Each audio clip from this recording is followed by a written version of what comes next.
નમસ્કાર. આવતીકાલેમાં આપનું સ્વાગત છે અને આવતીકાલે કેવી રણનીતિ મદદરૂપ થઈ શકશે અને કયા સંકેતો પર નજર રાખવી જોઈએ એની ચર્ચા સાથે હાજર છું હું ઝરણા અરકંડી. તો આવતીકાલના માર્કેટ પર ચર્ચા કરતા પહેલા આજના માર્કેટને લગતા મુખ્ય સમાચારો પર નજર કરી લઈએ. ખરાબ ગ્લોબલ સંકેતોને કારણે બજારમાં આવી વેચવાલી સાથેનો રહ્યો કારોબાર. સેન્સેક્સ અને નિફ્ટી 5% ઘટીને થયા બંધ. બેંક નિફ્ટીમાં સતત બીજે દિવસે રહ્યું દબાણ. ઇન્ડેક્સ 0.25% જેટલો ઘટ્યો તો સ્મોલ કેપ અને મિડ કેપ ઇન્ડેક્સમાં રહ્યું સૌથી વધારે 2%થી વધારેનું દબાણ. વિદેશી ફાર્મા કંપનીઓ પર ટ્રમ્પના કડક વલણથી ફાર્મામાં વેચવાલી ઇન્ડેક્સ 1%થી વધારે ઘટ્યો. સિપ્લા 2%થી વધારે ઘટ્યો તો આ તરફ ઓર્બિંદો ફાર્મા લ્યુપિનમાં પણ 2થી 3%નો ઘટાડો. ગાઈડન્સ પાછું લેવાથી ક્યુમિન્સમાં 5%નો ઘટાડો. ટેરિફની અનિશ્ચિતતાઓને કારણે પેરેન્ટ કંપની ક્યુમિન્સ આઈએનસીએ આખા વર્ષનું ગાઈડન્સ પાછું ખેંચ્યું. ભારતમાં 10%થી વધારાના ગ્રોથનું આપ્યું હતું ગાઈડન્સ. અનુમાનથી સારા રહ્યા પોલીકેપના પરિણામ. કંપનીનો નફો 33% વધ્યો. આવકમાં 25%નો ઉછાળો. માર્જિન્સ પણ સુધર્યા. પરિણામ બાદ શેરમાં આવી 2%ની તેજી. અને આવતીકાલે જાહેર થશે કોલ ઇન્ડિયાના પરિણામ. 10% ઘટી શકે છે કંપનીનો નફો. વોલ્યુમ ગ્રોથ ફ્લેટ રહેવાના અનુમાન સાથે જ પીએનબી, ડાબર સહિત 7 કંપનીના પરિણામ પર પણ રહેશે નજર.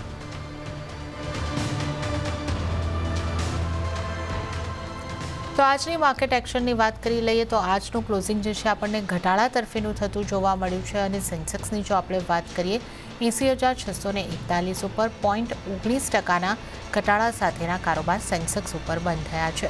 નિફ્ટીની જો આપણે વાત કરીએ તો 24,400ની નીચેનું ક્લોઝિંગ આજે થયું છે. 0.33%ના ઘટાડા સાથે 24,379 પર નિફ્ટીનું ક્લોઝિંગ થતાં આપણે જોઈ શકીએ છીએ. મિડ કેપ અને સ્મોલ કેપ ઉપર નજર કરો. અહીંયા ઘટાડો સૌથી વધારે જોવા મળ્યો છે. મિડ કેપમાં 2.25% જેવું દબાણ 53,435 ઉપર ક્લોઝિંગ છે અને સ્મોલ કેપમાં 2.5%નું દબાણ છે. 16,195 ઉપર સ્મોલ કેપનું ક્લોઝિંગ થતાં જોઈ શકીએ છીએ. હવે નજર કરી લો બેંક નિફ્ટી ઉપર. અહીંયા પણ ઘટાડો આવી રહ્યો 1.18% જેટલો અને 54,271 ઉપર બેંક નિફ્ટીનું ક્લોઝિંગ આજે આપણે થતાં જોઈ શકીએ છીએ અને તેમાંય ખાસ કરીને પીએસયુ બેંકમાં 4.84% જેટલો ઘટાડો નોંધાયો છે. એડવાન્સ ડિક્લાઇન રેશિયો જોઈ લો, જે પણ નેગેટિવ દેખાઈ રહ્યો છે. માત્ર 415 સ્ટોક્સ એવા રહ્યા કે જ્યાં ખરીદારી સાથે મજબૂતી સાથે લીલા નિશાનની અંદર કારોબાર બંધ થયા છે, જ્યારે એની સામે 2,209 સ્ટોક એવા રહ્યા કે જ્યાં દબાણ સાથે લાલ નિશાનમાં કારોબાર બંધ થતા જોવા મળ્યા છે. હવે આજના ટોપ ગેનર્સ અને ટોપ લૂઝર્સ કાઉન્ટર્સ કયા રહ્યા છે એના ઉપર નજર કરી લઈએ. ગેનર્સની સાથે શરૂઆત કરીએ. હીરો મોટોકોર્પ આજનો ટોપ ગેનર 2.79%ની મજબૂતી સાથે હીરો મોટોકોર્પ ટોપ ગેનર બનતો દેખાઈ રહ્યો છે. ત્યારબાદ ભારતી એરટેલની વાત કરીએ. 1.88%ની મજબૂતી અહીંયા આગળ બની છે. 52 વીક હાઈ અહીંયા આગળ બનતા આજે આપણે જોયા છે. ટાટા સ્ટીલની વાત કરી લઈએ. 1.66%ની મજબૂતી ટાટા સ્ટીલમાં અને એમએનએમની વાત કરીએ તો 1.55%ની મજબૂતી બની છે. આ ઉપરાંત HUL, JSW steel, Nestle India અને આઈસર મોટર્સ એવા કાઉન્ટર રહ્યા કે જ્યાં 1%થી 0.25%નો ઉછાળો જોવા મળ્યો છે. ઘટનારા કાઉન્ટર્સ કયા રહ્યા? નિફ્ટીના ટોપ લૂઝર્સ કાઉન્ટર્સ જોઈ લઈએ. અદાણી એન્ટરપ્રાઇઝમાં આજે પ્રોફિટ બુકિંગની સ્થિતિ સર્જાઈ છે અને 4.13%ના ઘટાડા સાથે આજનો ટોપ લૂઝર કાઉન્ટર બન્યો છે અદાણી એન્ટરપ્રાઇઝ. જીઓ ફાઇનાન્શિયલ સર્વિસીસમાં પણ આજે મોટો ઘટાડો આવ્યો 3.61%નો. ઇટરનલ એટલે કે ઝોમેટોમાં પણ 3%નું દબાણ બન્યું છે અને ટ્રેન્ડમાં પણ 2.73%નું દબાણ બનતું આપણે જોઈ શકીએ છીએ. આ ઉપરાંત HDFC life, SBI life, Cipla અને ટાટા મોટર્સની વાત કરીએ તો અહીંયા પણ 2થી 3.5%નો ઘટાડો જોવા મળ્યો છે. હવે આવતીકાલના બજારની વધુ ચર્ચા કરીશું અને આ માટે આપણી સાથે જોડાઈ ગયા છે રિલાયન્સ સિક્યોરિટીઝના વિકાસ છે. વિકાસજી, સ્વાગત છે આપનું સીએનબીસી બજાર પર. અને આપણે ખાસ નિફ્ટીથી શરૂઆત કરીએ. નિફ્ટીના આજનું જે ક્લોઝિંગ છે દબાણ સાથે થયું છે. 24,400ની નીચે થયું છે. તો હવે કઈ રીતે આપ નિફ્ટીને જોઈ રહ્યા છો? કન્સોલિડેશનનો મૂડ બની રહ્યો છે? કઈ રીતની ક્યાં આપ સપોર્ટ જોઈ રહ્યા છો? કઈ રીતની નિફ્ટી પર આપ સ્ટ્રેટેજી અપનાવવાની સલાહ આપશો? એ તો કન્સિસ્ટન્ટલી લાસ્ટ 3-4 દિવસથી 24,500ને રેઝિસ્ટ કરી રહ્યું છે બજાર. એ બી એક બ્રેકઆઉટ થાય છે બટ સસ્ટેન થતો નથી અને પાછું રિવર્સ અને પ્રોફિટ બુકિંગના દાયરામાંથી પાછું ઘટી જાય છે. આપણે ગઈકાલે બી જોયું તો થોડું મોમેન્ટમ પોઝિટિવ લાગ્યું 24,425, બટ આજે બી પાછું 24,500 ને ટેસ્ટ કરી ને રિવર્સલ બન્યું છે. અને સેકન્ડ હાફમાં જે હિસાબે sustain profit booking across sectors અથવા સ્ટોક્સ જોવા આવ્યું છે, મિડ કેપ્સ અને સ્મોલ કેપ ઇન્ડાઇસીસમાં થોડું પ્રેશર હતું. નો ડાઉટ સેન્સેક્સના Nifty expiry related Nifty flat closing આવી, બટ બ્રોડર માર્કેટ્સમાં વીકનેસ છે. એટલે થોડું પ્રોફિટ બુકિંગનું મૂડ બની શકાય. મે બી 200 ડે એવરેજ 24,050, 24,000 જે રાઉન્ડ નંબર છે એને રિટેસ્ટ કરે, એટલે સેલ કરવાની સલાહ આપીશ. અહીંયાથી કરંટ લેવલ્સથી 24,510 ના સ્ટોપ લોસની સાથે ડાઉન સાઇડમાં 24,050, 24,000નો ટાર્ગેટ રહેશે. 200 ડે એવરેજનું રીટેસ્ટ અને રિટ્રેસમેન્ટ બની શકાય કમ્પેર ટુ ધી બ્રોડર માર્કેટ્સના સેલ ઓફ સાથે. ઓકે, તો નિફ્ટી માટે અહીં આગળથી સેલ કરવાની સલાહ અહીં આગળથી બની રહી છે. 24,510નો સ્ટોપ લોસ રાખવાનો રહેશે અને નીચેની તરફના ટાર્ગેટ જે છે એ 24,000, 24,050 જેવા બનતા દેખાઈ શકે છે.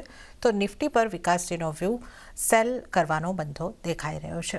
અને બેંક નિફ્ટી ઉપર વિકાસજી આપની કઈ રીતની સલાહ રહેશે? બેંક નિફ્ટીમાં પણ આજે આપણને 1.18% જેવું દબાણ બનતું દેખાયું છે અને 54,271નું ક્લોઝિંગ. તો બેંક નિફ્ટી પર આપ કઈ રીતની સલાહ આપશો? બેંક નિફ્ટી પર આપણે લાસ્ટ 1.5 અઠવાડિયાથી કન્ટિન્યુઅસ કહેતા આવેલા કે થોડું પ્રેશરમાં રહી શકાય. 56,000નું રેઝિસ્ટન્સ છે. પ્રાઇવેટ બેન્કિંગે જે આઉટ પરફોર્મન્સ બતાવ્યું છે, તો લીડરશિપ રેલી નહીં લે. બી બેંક નિફ્ટીમાં આપણે જોઈએ તો 55,900, 56,000ની આસપાસ ડબલ ટોપ થયું છે, એટલે થોડું કરેક્ટિવ એક્શન મે બી હજી કન્ટિન્યુ રહે. આજે આપણે પ્રીવિયસ ઓલ ટાઈમ હાઈ જે હતું 54,600 એને બી બ્રીચ કરીને નીચેના લેવલ પર 54,271ની આસપાસ ક્લોઝિંગ આવ્યું છે. એ મે બી 20 ડે એવરેજ છે નિયર ટુ 53,500 સુધી. એટલે બેંક નિફ્ટીમાં થોડું કરેક્ટિવ એક્શન આપણને જોવા મળે. મે બી 800-900 પોઈન્ટ હજી 53,500 સુધીનું એક કરેક્ટિવ એક્શન બને. પીએસયુ બેન્કિંગ સેક્ટરે ફેલ કર્યું છે લીડ કરતા. કેમ કે આપણે જોઈએ તો પીએસયુ બેન્કિંગ સેક્ટર 200 ડે એવરેજની આસપાસ ટ્રેડ કરી રહ્યું હતું, બટ બ્રેકઆઉટ નથી લીધું અને કન્સિસ્ટન્ટ બેસિસ પર પ્રોફિટ બુકિંગ. અને આજે જે હિસાબે શાર્પ રિવર્સલ આવ્યો છે સ્ટેટ બેંકના નતીજા બાદ બી કોઈ મોટું અપમૂવ બન્યું નહીં. આજે બેંક ઓફ બરોડાના રિઝલ્ટની સાથે સ્ટ્રોંગ બ્રેકડાઉન બન્યું છે, એટલે પીએસયુ બેન્કિંગ બી પ્રેશરમાં રહી શકાય કરંટ લેવલ્સથી. એટલે 53,500, 53,600 સુધીનું બેંક નિફ્ટીમાં બી કરેક્ટિવ એક્શન આપણને જોવા મળી શકે. ઓકે, તો બેંક નિફ્ટીમાં પણ કરેક્ટિવ એક્શન અહીં આગળથી દેખાઈ શકે છે. તો બેંક નિફ્ટીમાં પણ સેલ કરીને જ ચાલવાનું રહેશે વિકાસજી? સેલ ઓન રાઇઝની રહેશે, કેમ કે આપણે 700 પોઈન્ટનો કરેક્ટિવ એક્શન જોયું છે આજે કરંટ લેવલ્સમાં. મે બી 54,500ની આસપાસ સેલ કરવાની સલાહ રહેશે. ટાર્ગેટ 53,500 અને સ્ટોપ લોસ 54,850. ઓકે, તો અહીં આગળથી 53,500ના ટાર્ગેટ માટે બેંક નિફ્ટીને પણ સેલ કરીને ચાલો. અને જે ખાસ કરીને અહીં આગળથી આપણે જોઈ શકીએ છીએ કે એક કરેક્શન અહીં આગળથી દેખાઈ શકે છે. ફરી એકવાર જણાવી લઈએ, ટાર્ગેટ 53,500, સ્ટોપ લોસ 54,850નો બેંક નિફ્ટી માટે સેલ ઓન રાઇઝની સ્ટ્રેટેજી અપનાવીને ચાલવાની રહેશે. તો નિફ્ટી બેંક નિફ્ટી ઉપર એક વેચીને ચાલવાની સલાહ વિકાસજીની બની રહી છે. અન્ય નિષ્ણાતો નિફ્ટી માટે કઈ રીતની સલાહ આપી રહ્યા છે એના ઉપર નજર કરી લઈશું. શરૂઆત કરીએ મોનાક નેટવર્થ કેપિટલના અર્પણ શાહની સલાહ સાથે. એમણે પણ નિફ્ટીને સેલ કરીને ચાલવાની સલાહ આપી છે. 24,350ની આસપાસથી સ્ટોપ લોસ 24,500નો રાખવાનો રહેશે. ટાર્ગેટ અર્પણજી 24,100 સુધીનો જોઈ રહ્યા છે. હવે આપણે નજર કરીશું હેન્ડસેક્સ સિક્યોરિટીઝના મહેશ ઓઝાની સ્ટ્રેટેજી ઉપર. એમણે નિફ્ટીને બાય કરવાની સલાહ આપી છે. 24,300, 24,350ની રેન્જમાં બાય કરો. સ્ટોપ લોસ 24,240નો અને ટાર્ગેટ તેઓ જોઈ રહ્યા છે 24,400, 24,450ના. તો અહીંયા આગળ આપણે તમામ નિષ્ણાતોની નિફ્ટીની સ્ટ્રેટેજીની ઉપર તો નજર કરી છે. હવે સ્ટોકની આપણે ખાસ કરીને ચર્ચા કરી લઈએ. વિકાસજી, આપણે આજે અદાણી ગ્રુપના સ્ટોકથી શરૂઆત કરીએ. ગઈકાલે એક સારી મજબૂતી હતી અને આજે અદાણી એન્ટરપ્રાઇઝ જેવા કાઉન્ટરની અંદર 4.13% જેવું દબાણ અહીં આગળથી બનતું દેખાયું છે. અદાણી પોર્ટ્સમાં લગભગ 2% દબાણ બનતું દેખાયું છે. કઈ રીતે આપ જોઈ રહ્યા છો? અહીંયા આગળ કયા લેવલ્સ બની શકે, કેવી સ્ટ્રેટેજી રાખવી જોઈએ? પ્રોફિટ બુકિંગ આવી રહ્યું છે કે આપ કઈ રીતે જોશો? અદાણી પોર્ટ્સમાં આપણે સેક્યુલર અમાઉન્ટ ઓફ અપમૂવ જોયું. એક્વિઝિશન રિલેટેડના અનાઉન્સમેન્ટ્સ બી આવ્યા. એ સ્ટોકમાં સ્ટ્રોંગ પ્રોફિટ બુકિંગ આજે બન્યું છે, બટ આપણે ગઈકાલે જોઈએ તો ઓલમોસ્ટ સ્ટોક 5.6% ઉપર હતો.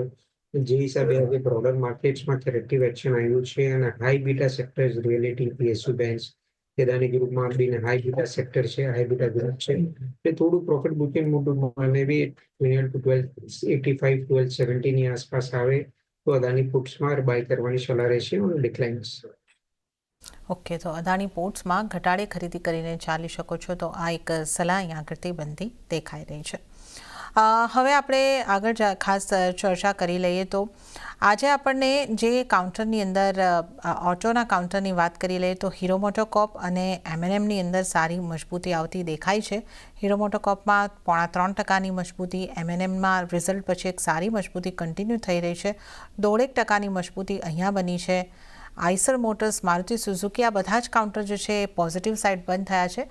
ઓટો સેક્ટરના સ્ટોક ઉપર આપની કઈ રીતની સલાહ બનશે? બે સ્ટોક કન્ટિન્યુઅસ બેસિસ પર ડિસ્કસ કરતા આવ્યા છે, મહિન્દ્રા એન્ડ મહિન્દ્રા અને Bajaj auto. Mahindra and Mahindra sustain basis પર સ્ટ્રોંગ અપમૂવ આપણને જોવા મળ્યું છે. મે બી હાયર સાઇડમાં 3150 3200 સુધી થઈ શકે, કેમ કે આપણે જોઈએ તો 2650 2700 થી કન્ટિન્યુઅસ બેસિસ પર સ્ટ્રોંગ મૂવ બન્યું હોય, પણ કરંટ મોમેન્ટમ બી હજી બી પોઝિટિવ છે અને એક્સટેન્ડ થઈ શકાય. હીરો મોટોકોર્પમાં હાયર સાઇડમાં મે બી અગર 3150 3180 નો બ્રેકઆઉટ બને તો એક સ્ટ્રોંગ બ્રેકઆઉટ કેન્ડિડેટ બની શકાય, એટલે હીરો મોટોકોર્પમાં બી એક સ્ટ્રોંગ અપમૂવ બની શકાય. અને બજાજ ઓટો મલ્ટિપલ બિઝનેસીસ છે, આઈસ કે એવી તો જે હિસાબે ડિવિડન્ડ યીલ્ડનું બી પોઝિટિવ છે, એટલે બજાજ ઓટોમાં બી પોઝિટિવ વ્યૂ રાખવાની સલાહ. મે બી 8450 8500 સુધીનો મૂવ આપણને જોવા મળી શકે. ઓકે, તો ઓટો સ્ટોક્સની અહીંયા આગળથી આપણે વાત કરીએ. એમએનએમ, બજાજ ઓટો ઉપર ખાસ તમે ફોકસ કરીને ચાલી શકો છો. એમએનએમ ઉપર ખાસ ધ્યાન રાખવાની સલાહ વિકાસજીની સતત બનતી આપણને જોવા મળી રહી છે. ત્યારે જ હવે આપણે આગળ બેંક્સની વાત કરી લઈએ. બેંક્સમાં પીએસયુ બેંકમાં આજે ખાસો મોટો ઘટાડો અહીંયા આગળથી આવતો દેખાયો, જેમાં bank of India, bank of Baroda, આ બધી બેંકની અંદર આપણને મોટા ઘટાડા 5%, 6% જેવા ઘટાડા અહીંયા આગળથી જોવા મળ્યા છે. એસબીઆઈનું કાઉન્ટર પર 2% જેવું નેગેટિવ વીટી સાથે બંધ થયું છે. પીએસયુ બેંકમાંથી આપની કઈ રીતની સલાહ રહેશે, શું કરવું જોઈએ હવે? થોડું ઓછી પ્રેશરમાં રહી શકાય, કેમ કે આપણે જોઈએ તો નતીજા બાદ સ્ટોકમાં કોઈ સ્ટ્રેન્થ આપણને જોવા મળી નથી. અને આજે જે હિસાબે સેલ ઓફ બન્યું છે પીએસયુ બેન્કિંગમાં, મે બી હજી થોડું કરેક્ટિવ એક્શન બને. નો ડાઉટ સેક્ટરમાં આજે કન્ટિન્યુઅસ બેસિસ પર સેલ ઓફ વધુ સવારથી અને એક્સેલરેટ થયું છે રિઝલ્ટ બાદ. એટલે આવતા 2 દિવસમાં કેનરા બેંક અને પીએનબીના નતીજા બી આવવાના છે, યુનિયન બેંકના નતીજા બી આવવાના છે. માર્કેટ અવેટ કરશે આ રિઝલ્ટ્સને, રિએક્શનના રિલેટેડ અને ન્યૂઝ ફ્લોની સાથે. On the downside, PSU બેન્કિંગમાં near to 5850 5900 એક સ્ટ્રોંગ સપોર્ટ એરિયા છે. તો ત્યારબાદ રિવ્યુ અત્યારે આવે એ પેનિકમાં તો ત્યારે લેવાની સલાહ રહેશે. તો આ પીએસયુ બેંકની આપણે વાત કરી, રિઝલ્ટની ઇમ્પેક્ટ રહી છે. સાથે જ પ્રાઇવેટ બેંક્સમાંથી કોઈ આપની સલાહ રહેશે? પ્રાઇવેટ બેંક્સમાં એક્સિસ બેંકમાં સારું કરેક્ટિવ એક્શન બની ગયું છે. નિયર ટુ 1230 ઓડ લેવલ્સથી આપણે જોઈએ તો એક સ્ટ્રોંગ સેલ ઓફ બન્યું છે. રિઝલ્ટ બાદ શોર્ટ ટર્મ સ્ટોકમાં સારું કરેક્ટિવ એક્શન બન્યું છે. તો એક્સિસ બેંક કરંટ લેવલ્સથી એટ્રેક્ટિવ લાગી રહ્યું છે. મે બી 1160 1140 ની રેન્જમાં એક્યુમ્યુલેટ કરવાની સલાહ. હાર્ડ સાઈડમાં પાછું રિવિઝિટ કરી શકીએ નિયર ટુ 1245 1250 લેવલ્સ. વિકાસજી, બ્રેક બાદ આપનું પણ સ્વાગત. અને હવે સૌથી પહેલાં આપની પસંદગીના સ્ટોક જાણી લઈએ. તો કયા સ્ટોક પર બની રહી છે આપની પસંદગી? આઈટી સેક્ટર થોડું બહુ આઉટપરફોર્મન્સ બતાવી રહ્યું છે. નો ડાઉટ આજે જે હિસાબે બ્રોડર માર્કેટમાં વીકનેસ હતી, આઈટીમાં બી સારી વીકનેસ આપણને જોવા મળી, બટ સ્ટોક્સ એક્યુમ્યુલેશન ફેઝમાં છે. એ સાઇન્ટ લિમિટેડમાં આપણે જોઈએ તો સ્ટોકના રિઝલ્ટ બાદ સ્ટોકમાં એક સસ્ટેન્ડ સેલ ઓફ જોયું, બટ એ બોટમ્સને હોલ્ડ કરી રહ્યું છે, કેમ કે એક ક્રિટિકલ સપોર્ટ એરિયા છે. 61.8% retracement of the entire previous move. 71 મંથની કરેક્ટિવ એક્શન ઓલમોસ્ટ પતી ગઈ છે અને higher bottom higher top formation બતાવી રહ્યું છે વીકલી ચાર્ટ્સની ઉપર. એ સાઇન્ટ લિમિટેડમાં લોન્ચ જવાની સલાહ રહેશે. કરંટ સેલ ઓફને ઓપોર્ચ્યુનિટી સમજીને એને બાય કરવાની સલાહ. સ્ટોપ લોસ ઓફ 1060 અને ફર્સ્ટ ટાર્ગેટ આવશે નિયર ટુ 1350 1340. જો એનો ક્રોસઓવર બને તો 1480 સુધીની બી જગ્યા છે, એટલે સાઇન્ટ લિમિટેડમાં 1060 ના સ્ટોપ લોસની સાથે બાય કરવાની સલાહ. બીજું સ્ટોક કરંટ લેવલ્સથી વોલ્ટાસ અટ્રેક્ટિવ લાગી રહ્યું છે, કેમ કે આપણે જોઈએ તો ગયા મહિને એક શાર્પ ડિક્લાઇન આપણને જોવા મળી. 200 બીટ્સને એવરેજને સપોર્ટને લાગીને સ્ટ્રોંગ હોલ્ડ કરી રહ્યું છે. ડબલ બોટમ બનાવી છે 1140 1150 ની આસપાસ અને ડેલી ચાર્ટ્સની ઉપર એક પોઝિટિવ મોમેન્ટમ બનાવ્યું છે. રિસ્ક રિવોર્ડ રેશિયો ફેવરેબલ છે, એટલે વોલ્ટાસમાં બાય કરવાની સલાહ કરંટ લેવલ્સથી. એ બી સ્ટોપ લોસ 1115 અને ફર્સ્ટ ટાર્ગેટ બનશે પોટેન્શિયલી 1350 1385 ની આસપાસ. ઓકે, તો અહીંયા આગળથી બે જે વિકાસજીની પસંદગીના સ્ટોક બની રહ્યા છે. 60માં બાય કરવાની સલાહ અહીંયા આગળથી વિકાસજીની બની રહી છે. 60 માટે સ્ટોપ લોસ 1060નો રાખવાનો રહેશે. ટાર્ગેટ 1350 અને એના ક્રોસઓવર બાદ 1480 સુધીની જગ્યા પણ ખુલતી દેખાઈ રહી છે. અને બીજી પસંદગી વિકાસજીની બની રહી છે વોલ્ટાસ પર. વોલ્ટાસમાં પણ ખરીદારી કરીને ચાલવાની સલાહ બની રહી છે. સ્ટોપ લોસ 1115નો રાખવાનો રહેશે અને ટાર્ગેટ 1350થી 1385ના બનતા દેખાઈ શકે છે. તો આપણે ખાસ કરીને વિકાસજીની પસંદગીના કોલ્સ, ટ્રેડિંગ કોલ્સની અહીં આગળથી ચર્ચા કરી છે. હવે આપણે ચર્ચાની અંદર આગળ વધીએ અને આજના દિવસે જે આપણને કારોબાર થતો દેખાયો છે, ખાસ ફાર્માને લઈને અહીં આગળથી જે રીતની ખબરો આપણને આવતી દેખાય કે ફાર્મા પર ટ્રમ્પ કડક વલણ અપનાવી શકે છે અને ત્યાં ટેરિફ લાગવાની શક્યતા છે. યુએસમાં ઘરેલું ઉત્પાદન વધારવાની પણ એમણે વાત કરી. સિપ્લામાં 2%થી વધારેનો ઘટાડો દેખાયો. ઓર્બિંદો ફાર્મામાં, લ્યુપિનમાં, આ બધા સ્ટોકમાં 2 થી 3% ઘટાડો આપણને આવતો દેખાયો છે. વિકાસજી, કઈ રીતે આપ ફાર્મા સ્ટોક્સને જોઈ રહ્યા છો? સાઇડવેઝ ટુ કરેક્ટિવ મૂડમાં છે ફાર્મા સેક્ટર, કેમ કે આપણે જોઈએ તો ઇનિશિયલ જ્યારે ટેરિફના અનાઉન્સમેન્ટ આવ્યા હતા ત્યારે સસ્ટેન્ડ અમાઉન્ટ ઓફ સેલ ઓફ આપણે જોયું. ત્યારબાદ સારી રિકવરી આપણને જોવા મળી છે 19500 19800 ઇન્ડેક્સના લેવલથી. હવે 200 ડે એવરેજની આસપાસ ટ્રેડ કરી રહ્યું છે. 21500 21600 plus or minus 100 points. With sustained up trend કે ડાઉન ટ્રેન્ડ નથી ક્લિયર, કેમ કે અનાઉન્સમેન્ટ રિલેટેડ અપમૂવ બની શકાય. બટ આજે 200 ડે એવરેજનો 21800નો ક્રોસઓવર બને તો ફાર્મામાં એક સ્ટ્રોંગ અપમૂવ બની શકાય કરંટ લેવલ્સથી. એટલે પોઝિટિવ વ્યૂ રાખવાની સલાહ. મે બી ટેરિફ રિલેટેડ અનાઉન્સમેન્ટની વોલ્ટાલિટી થોડી બની શકાય. બટ રિલેટેડ સ્ટોક્સમાં સેન્જિન કરંટ લેવલ્સથી એટ્રેક્ટિવ લાગી રહ્યું છે, કેમ કે આપણે જોઈએ તો સ્ટોકમાં સારું સેલઓફ જોયું, બટ સપોર્ટને હોલ્ડ કરી રહ્યું છે 615 610ની આસપાસ. આજે થોડું સેલઓફ આપણને જોવા મળ્યું હતું. હાયર સાઇડમાં ફર્સ્ટ પોટેન્શિયલ ટાર્ગેટ મે બી 680 85 સુધીના આપણને જોવા મળી શકે. ઓકે, તો સિન્જીન ઉપર ખાસ ફોકસ રાખીને ચાલવાની સલાહ અહીં આગળથી દેખાઈ રહી છે. ખરીદી કરીને ચાલો, એક અપમૂવની આશા અહીં આગળથી રાખી શકાય છે. 680 સુધીના ટાર્ગેટ, 685 સુધીના ટાર્ગેટ અહીં આગળથી સિન્જીનમાં બનતા દેખાઈ શકે છે. હવે આપણે ક્યુમિન્સની વાત કરી લઈએ. અહીંયા આગળ આજે 5% મોટો ઘટાડો આપણને આવતો દેખાયો. કંપની દ્વારા જે રીતે ગાઈડન્સ પાછા ખેંચવામાં આવ્યા ત્યારબાદ આ ઘટાડો અહીંયા આગળથી બનતો દેખાયો છે. અહીંયા આપની સલાહ કઈ રીતની રહેશે વિકાસજી? હજી કરેક્ટિવ એક્શન બને, કેમ કે આપણે જે હિસાબે ગાઈડન્સના સેલ ઓફની સાથે સ્ટોકમાં કરેક્ટિવ એક્શન આપણે જોયું છે. સેક્ટરમાં બી થોડું કરેક્ટિવ એક્શન બન્યું છે. મે બી એબીબી ટુ કે સિમેન્સ ટુ. ક્યુમિન્સમાં આજે પ્રાઇસ વોલ્યુમ બંને બહુ જ શાર્પ છે અને સ્ટ્રોંગ વોલ્યુમની સાથે કરેક્ટિવ એક્શન બન્યું. મે બી રિવિઝિટ કરે નિયર ટુ 2630 2650 જે બોટમ બનાવી હતી સ્ટાર્ટ ઓફ ધી માર્ચ મંથમાં, ફર્સ્ટ વીક ઓફ માર્ચમાં. તો 2630 2650નું કેન્ડલને રિવિઝિટ કરે આ કરંટ ફોલના મોમેન્ટમમાં. ઓકે, તો અહીં આગળ કમિન્સમાં ઘટાડો આગળ વધતો આપણને દેખાઈ શકે છે અને નીચેની તરફના ટાર્ગેટ ફરીથી રિવિઝિટ થતા દેખાઈ શકે છે. તો એની આપણે ચર્ચા કરી છે. આગળ આપણે રિયલ એસ્ટેટ સેક્ટરની અંદર પણ ઘટાડો આજના દિવસે વિટનેસ કર્યો છે અને ગોદરેજ પ્રોપર્ટીમાં 6.5% વધારેનું દબાણ અહીં આગળથી બનતા જોઈ શક્યા છે. આ ઉપરાંત અન્ય સ્ટોક્સ પણ એવા રહ્યા કે જ્યાં પણ લાલ નિશાનની અંદર રિયલ એસ્ટેટ સેક્ટરના સ્ટોકમાં કારોબાર થતા જોવા મળ્યા. કઈ રીતની આપની ગોદરેજ પ્રોપર્ટીઝ પર વ્યૂ અને અન્ય કોઈ કાઉન્ટર ઉપર આપની ખાસ સલાહ રહેશે? Real estate sector almost high beta છે. Godrej properties multiple time discuss કર્યું હતું. 23,330 2350નો ટાર્ગેટ હતો, એ ઓલમોસ્ટ અચીવ થઈને બટ આજે પાછો સેલ ઓફ થયો છે અને કમ્પ્લીટ રિવર્સલ આવ્યો છે. બટ આ એક સારી ઓપોર્ચ્યુનિટી છે ગોદરેજ પ્રોપર્ટીઝને ઓન કરવા માટે. Pen India real estate player છે, સ્ટ્રોંગ ગ્રુપ છે અને પાછું લોઅર બેન્ડ ઓફ ધી એવરેજની આસપાસ ટ્રેડ કરી રહ્યું છે. જે 6%નું કરેક્ટિવ એક્શન આવ્યું, મે બી ચાલે હજી 1.5-2%નું કરેક્ટિવ એક્શન બને તો 2030 2050ની આસપાસ બાય કરવાની સલાહ. કેમ કે આપણે જોઈએ તો 1940 1950નો સ્ટ્રોંગ સપોર્ટ છે મલ્ટી મંથ એવરેજનો. એટલે પોઝિટિવ વ્યૂ રાખવાની સલાહ કરંટ લેવલ્સથી ગોદરેજ પ્રોપર્ટીઝ ઉપર. ઓકે, તો ગોદરેજ પ્રોપર્ટીમાં પોઝિટિવ વ્યૂ કરંટ લેવલથી કે થોડા ઘટાડે ખરીદીને ચાલી શકો છો. 2030 2050ના લેવલની આસપાસથી ખરીદી કરીને ચાલી શકો છો. 1940નો સ્ટોપ લોસ તમે રાખી શકો છો. તો આપણે અહીં આગળથી હાઈ બીટા સેક્ટર રિયલ્ટી સેક્ટરની પણ વાત કરી છે. હવે ડિફેન્સની વાત કરી લઈએ. અહીંયા આગળ મસ્કાઉ ડોગ જેવા કાઉન્ટરમાં આજે મોટો ઘટાડો આવતો દેખાયો છે. 4% ઘટાડો એક દિવસની અંદર આવતો દેખાયો છે. અહીંયા આપની કઈ રીતની સલાહ રહેશે અને જે રીતની સ્થિતિઓ અત્યારે ઘણી બધી અનિશ્ચિતતા સાથે જોડાયેલી છે તો ડિફેન્સ રિલેટેડ કાઉન્ટર્સમાં આપણે કેવી રીતનો વ્યૂ રાખવો જોઈએ વિકાસજી?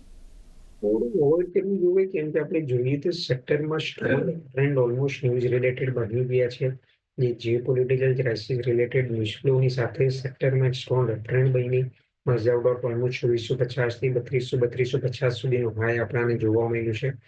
રિસ્ક રિવોર્ડ રેશિયો મે બી ફેવરેબલ નહીં છે. બેટર છે થોડું અવોઇડ કરવું. મે બી એક પ્રાઇસ કરેક્શન અને ટાઈમ કરેક્શન બને વાળા સેક્ટરમાં ત્યારબાદ રિવ્યુ કરવાની સલાહ. ઓકે, તો અત્યારે થોડું રાહ જોવાની રણનીતિ રાખી શકો છો. આ આપણે અહીંયા આગળથી મસ્કાઉ ડોક અને સાથે જ ડિફેન્સ કાઉન્ટરની વાત કરી છે. હવે આપણે વાયર એન્ડ કેબલ સેક્ટરની ચર્ચા કરી લઈએ. આરઆર કેબલ, પોલીકેપ, આ તમામ સ્ટોક્સની અંદર આપણને મજબૂતી સાથેનો કારોબાર થતો દેખાયો. પોલીકેપમાં રિઝલ્ટ બાદ પણ જે મજબૂતી છે આગળ વધતી દેખાય છે. 2 થી 3% મજબૂતી આ કાઉન્ટર્સે બતાવી છે. અહીંયાથી આપની કઈ રીતની સલાહ રહેશે વિકાસજી? ટેબલ પર પોઝિટિવ વિભાગની સલાહ. ઇનફેક્ટ પ્રિફર્ડ પીક હતો આપણે રિસર્ચ થઈ હતું 950,000ની આસપાસ. કેમ કે આપણે જોઈએ તો સ્ટોકમાં એક સસ્ટેન સેલ ઓફ આવ્યો તો 20-25% કરેક્ટિવ એક્શનના ત્યારે અનાઉન્સમેન્ટ આવ્યા હતા તે મલ્ટિપલ નવા પ્લેયર્સ એન્ટર કરી શકે છે આ સેક્ટરમાં. પણ ત્યારબાદ સ્ટોક સસ્ટેન અમાઉન્ટ ઓફ પકવું આવ્યો છે અને પૂરી જે ગેપ ફિલ હતી ઓલમોસ્ટ ગેપને ફિલ કરી કાઢી છે. આરઆર કેબલ્સમાં પોઝિટિવ વ્યૂ રાખવાની છે. રિઝલ્ટના માર્જિન ઇમ્પ્રુવમેન્ટ્સ બી સારા છે અને સ્ટોક સ્ટ્રોંગ અપટ્રેન્ડમાં છે. એટલે સ્ટોકમાં હાઈ સાઈડમાં મે બી 1350-1380 સુધીનો એક સ્ટ્રોંગ પોઝિટિવ વ્યૂ આપણને જોવા મળી શકે. ઓકે, તો અહીંયા આગળથી કેબલ એન્ડ વાયર ઉપર અહીંયા આગળથી એક પોઝિટિવ વ્યૂ બનતો દેખાઈ રહ્યો છે. ખાસ આપણે અહીંયા આગળથી પોલીકેપની ચર્ચા કરી છે. આ ઉપરાંત જો હવે આપણે આગળ વધીએ, ઇન્ડિયન હોટલ્સના સ્ટોકની વાત કરી લઈએ. આમાં પણ આજે આપણને મોટો ઘટાડો જોવા મળ્યો છે. લગભગ 6.5% જેવો ઘટાડો આ કાઉન્ટરની અંદર. અહીંયા આપની કઈ રીતની સલાહ રહેશે અને હોટલ રિલેટેડ કાઉન્ટરની જો વાત કરવી હોય તો અન્ય કોઈ આપની પસંદગી હોય તો એ પણ જણાવશો. સેક્ટર ડાઉનટર્નમાં છે અને મે બી એક ડાઉનગ્રેડની પોઝિશનમાં છે. કેમ કે આપણે જોઈએ સ્ટોક સ્ટ્રોંગ અપટ્રેન્ડમાં હતો ગયા ક્વાર્ટરમાં ગયા વર્ષે.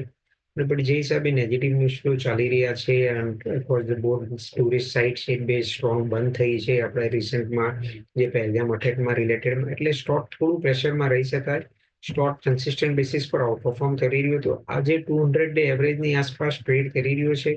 મે બી નિયર ટુ 730-740. જો કે 200 ડે એવરેજનો બ્રેકડાઉન આવે તો સ્ટોક એક સ્ટ્રોંગ સ્ટ્રક્ચરલી ડાઉન ટ્રેન્ડમાં જઈ શકાય.